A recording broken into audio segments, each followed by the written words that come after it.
नमस्कार विद्यार्थी मित्रांनो, स्वागत आहे आपल्या यूट्यूब चॅनल बी केम्पी स्टडीमध्ये. तर अतिशय आनंदाची बातमी आहे, जाहिरात आलेली आहे, नवीन जाहिरात आलेली आहे सरळ सेवेची.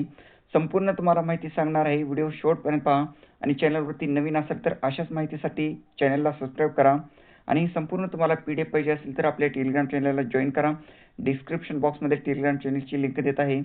तर पहा यासाठी वेतन श्रेणी काय असेल, तर यासाठी पदाचं नाव काय आहे, किती जागा आहेत, परीक्षा शुल्क काय असणार आहे, परीक्षेचे स्वरूप कसे असणार आहे, सर्व तुम्हाला माहिती सांगणार आहे. व्हिडिओ शेवटपर्यंत पहा. जाहिरात आहे अपर पोलीस महासंचालक गुन्हे अन्वेषण विभागाची. तर यामध्ये अपर पोलीस महासंचालक गुन्हे अन्वेषण विभाग महाराष्ट्र राज्य पुणे यांच्या अधिपत्याखालील गट क चे संवर्गातील सहाय्यक शासकीय दस्तऐवज परीक्षक यांची 16 रिक्त पदे सरळ सेवेने भरायची असून त्यासाठी मागासवर्गीय खुल्या प्रवर्गातील इच्छुक व अर्हताप्राप्त उमेदवारांकडून ऑनलाईन पद्धतीने अर्ज मागवण्यात येत आहेत. भरायच्या पदांचा तपशील खालीलप्रमाणे आहे. तर पहा, पदाचं नाव आहे सहाय्यक शासकीय दस्तऐवज परीक्षक. यासाठी 16 जागा आहेत एकूण. तर यामध्ये वेतन श्रेणी जी दिलेली आहे 41,800 ते रुपये 1,32,300. अतिशय चांगली वेतन श्रेणी आहे. तर यामध्ये पहा, नंतर फॉर्म भरायची डेट ही आपण खाली पाहणार आहोत. नमूद संवर्ग पदांची निवड प्रक्रिया ही ऑनलाईन परीक्षा पद्धतीने घेण्यात येणार असून त्याबाबतचा दिनांक व वेळ खालील संकेतस्थळावर उपलब्ध करून देण्यात येईल. जाहिरातीमधील नमूद अटींची पूर्तता करणारे उमेदवार खालील विहित दिनांकाची मुदतीत ऑनलाईन पद्धतीने आवेदन अर्ज परीक्षा शुल्कासह भरू शकतात. ऑनलाईन भरलेल्या अर्जाव्यतिरिक्त इतर कोणत्याही प्रकारे भरलेले अर्ज स्वीकारले जाणार नाहीत. यामध्ये पहा विद्यार्थी मित्रांनो, येथे नंतरचा जो महत्त्वाचा पॉईंट आहे, फॉर्म भरायची डेट काय आहे. तर ऑनलाईन आवेदन अर्ज सुरू होण्याचा दिनांक जो आहे 10/2/2026 सकाळी, तर ती वेळ 10 वाजल्यापासून सुरू होईल फॉर्म भरण्यासाठी. आणि लास्ट डेट आहे 11/3/2026 ही लास्ट डेट दिलेली आहे. तर नंतर पहा, भरती करायची पदे जी आहेत यामध्ये जे आहे प्रवर्गानुसार जागा दिलेल्या आहेत. तर यामध्ये 16 जागा आहेत. आणि येथे वेतन श्रेणी आपण पाहिलेलं आहे, पदाचं नावही पाहिलेलं आहे, सरळ सेवा भरती प्रक्रिया ही. तर यामध्ये अनुसूचित जातीसाठी ज्या जागा आहेत 1 जागा आहे.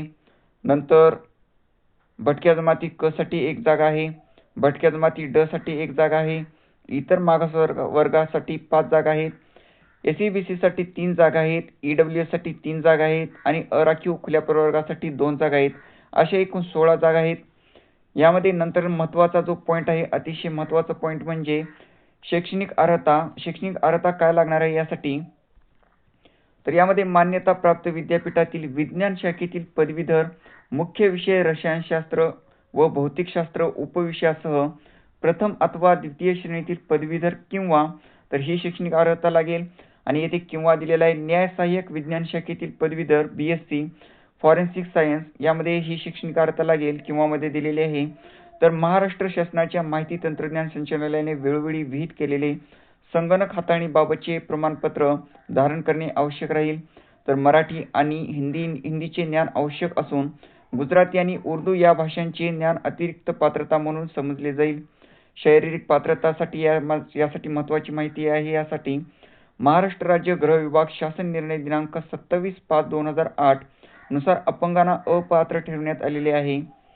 ही आहे शारीरिक पात्रता दिलेली आहे यामध्ये, त्याबद्दल माहिती. तर नंतर महत्त्वाचं म्हणजे वयोमर्यादा. तर वयोमर्यादामध्ये यामध्ये दिलेला एक खुला प्रवर्ग महाराष्ट्र शासन सामान्य प्रशासन विभागाकडील शासन निर्णय जो आहे हा. तर यामध्ये दिनांक 25 एप्रिल 2016 च्या शासन निर्णयातील विहित केलेल्या कमाल वयोमर्यादेत अर्ज सादर करण्याचा अंतिम दिनांक म्हणजेच 11/3/2026 रोजी खालीलप्रमाणे किमान व कमाल वयोमर्यादा राहील. तर कोणची डेट दिलेली आहे 11/3/2026.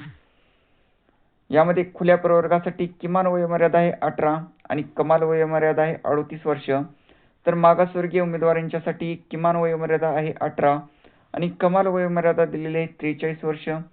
तर अंशकालीन उमेदवारांसाठी 18 कमाल आणि कमाल वयोमर्यादा 55 वर्ष. माजी सैनिक उमेदवारांसाठी सशस्त्र दलात केलेली सेवा प्लस 3 वर्ष अशी वयोमर्यादा दिलेली आहे. तर सामाजिक व समांतर आरक्षणाबद्दल इथे खाली माहिती दिलेली आहे, ती तुम्ही पाहून घेऊ शकता. तर यामध्ये सहाय्यक शासकीय दस्तऐवज परीक्षक या पदांच्या परीक्षेचे स्वरूप व निवड प्रक्रिया. तर यामध्ये परीक्षेचे स्वरूप कसे असेल आणि निवड प्रक्रिया कशी असेल याबद्दल माहिती दिलेली आहे. तर परीक्षेचे स्वरूप यामध्ये अर्हताप्राप्त उमेदवारांची ऑनलाईन 200 गुणांची ऑनलाईन परीक्षा घेण्यात येईल. सदर परीक्षेमध्ये भाग 1 मध्ये 120 गुणांची वस्तुनिष्ठ बहुपर्यायी स्वरूपाची परीक्षा व भाग 2 मध्ये 80 गुणांची निरीक्षण चाचणी ऑनलाईन पद्धतीनेच घेण्यात येईल. तर सदर निरीक्षण चाचणीकरिता दिलेल्या प्रश्नांची उत्तरे तुलनात्मक परीक्षणाने आकलन करून देणे आवश्यक राहील. तसेच काही प्रश्नांची उत्तरे त्या प्रश्नानुसार द्यावी लागतील. तर ऑनलाईन भाग 1 ची परीक्षा 120 गुणांची असून त्यामध्ये वस्तुनिष्ठ बहुपर्यायी प्रश्नांची समावेश असेल. प्रत्येक प्रश्नास 2 गुण असतील. परीक्षेचे माध्यम जे आहे माध्यम मराठी इंग्रजी राहील. बहुपर्यायी स्वरूपाची परीक्षा भौतिकशास्त्र, रसायनशास्त्र, गणित, इंग्रजी, मराठी, संगणक, सामान्य ज्ञान या विषयांची राहील. तर 200 गुणांची ऑनलाईन परीक्षेसाठीचा कालावधी 120 मिनिटांचा असेल. उपरोक्त नमूद संकेतस्थळावर उमेदवारांकरिता ऑनलाईन परीक्षेचे स्वरूप समजण्याकरिता सराव चाचणीचा पर्याय उपलब्ध करून देण्यात येईल. तर जर तुम्हाला सराव चाचणी करायची असेल तर संकेतस्थळावरती तुम्हाला ती उपलब्ध करून देण्यात येईल. यामध्ये गुणवत्ता प्राप्त उमेदवारांना आरक्षण व रिक्त पदानुसार प्रमाणपत्र पडताळणीसाठी बोलवण्यात येईल. याबाबतची माहिती उपरोक्त संकेतस्थळावर प्रसिद्ध करण्यात येईल. तर मुलाखत जी आहे शासन निर्णय हा दिलेला आहे दिनांक 5/6/2014 आणि मुलाखत प्रक्रिया रद्द करण्यात आलेली आहे. वस्तुनिष्ठ बहुपर्यायी परीक्षा व निरीक्षण परीक्षेमध्ये उच्च गुण प्राप्त उमेदवारांमधून शासन निर्णय दिनांक 19/10/2007 नुसार रिक्त पदांच्या संख्येच्या प्राप्त गुणांनुसार व प्रवर्गानिहाय अंतिम निवड यादी जी आहे या संकेतस्थळावर प्रसिद्ध करण्यात येईल. हे संकेतस्थळ आहे. तुम्हाला जर यामध्ये जे आहे सराव चाचणी ही तुम्ही देऊ शकता. वस्तुनिष्ठ बहुपर्यायी परीक्षा व निरीक्षक परीक्षेमध्ये उच्च गुण प्राप्त उमेदवारांमधून शासन निर्णय दिनांक येथे दिलेले आहे, आपण पाहिलेला आहे. तर सहाय्यक शासकीय दस्तऐवज परीक्षक म्हणून नेमणूक झालेल्या उमेदवारांना 1 वर्ष कालावधीचे प्रशिक्षण देण्यात येईल. प्रशिक्षण कालावधी पूर्ण झाल्यानंतर शासकीय दस्तऐवज परीक्षक सहाय्यक शासकीय दस्तऐवज परीक्षक पदाची खात्यांतर्गत परीक्षा जी आहे घेण्यात येईल. त्यामध्ये अनुत्तीर्ण उमेदवारास पुन्हा 3 महिन्यांची दुसरी संधी देऊन परीक्षा घेण्यात येईल. त्यामध्ये त्यांना उत्तीर्ण होणे अनिवार्य राहील. अन्यथा सदर 1 वर्ष 3 महिने कालावधीमध्ये उत्तीर्ण न झालेल्या उमेदवारास या सेवेतून कमी करण्यात येऊन प्रशिक्षणाचा खर्च उमेदवारांकडून वसूल करण्यात येईल. हा विद्यार्थी मित्रांनो महत्त्वाचा पॉईंट आहे, तोही आपण पाहिलेला आहे. तर यामध्ये सर्वसाधारण अटी व शर्ती वगैरे दिलेल्या आहेत, त्याही तुम्ही पाहून घेऊ शकता. यामध्ये डोमेसाईल वगैरे सर्टिफिकेट कोणचे लागतील तेही माहिती दिलेली आहे. नंतरचा जो महत्त्वाचा पॉईंट आहे परीक्षा शुल्क, ते आपण पाहणार आहोत. यामध्ये परीक्षा शुल्क जे आहे तर पदाचे नाव सहाय्यक शासकीय दस्तऐवज परीक्षक हे आहे. खुल्या प्रवर्गासाठी 1000 रुपये फीस आहे. मागास प्रवर्गासाठी 900 रुपये फीस आहे. तर सदरचे जे शुल्क ना परतावा आहे.